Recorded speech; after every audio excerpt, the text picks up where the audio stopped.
What's up, everyone? Welcome to the Power Play with CJ. I want to focus in on the Chicago Blackhawks re-signing Richard Panik to a one-year deal that'll keep him in Chicago. Financial terms weren't disclosed, but I'm assuming it's in that $1 million range. Nothing too much for Panik. He really kind of found his niche in Chicago after bouncing around between Tampa and Toronto. So, again, he's a nice player. He really fits what Chicago wants.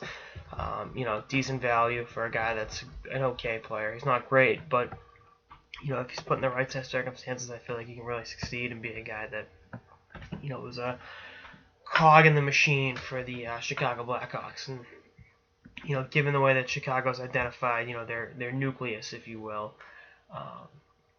everything else is kind of just semantics. Supporting parts.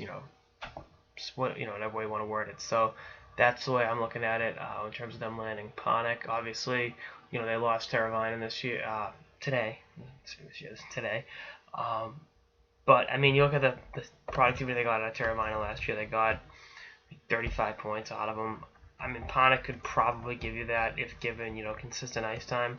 So, that's something to keep an eye on. And again, I think he's an okay player that, maybe he plays up a line more than he should.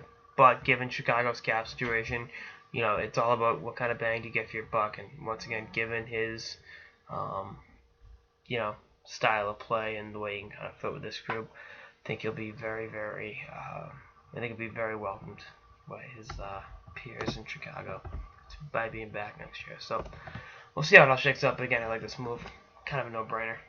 Anyway, that's all I got in this episode of the Power Play with CJ. Stay tuned for more episodes throughout the final and throughout the off season. Same final. Later, guys.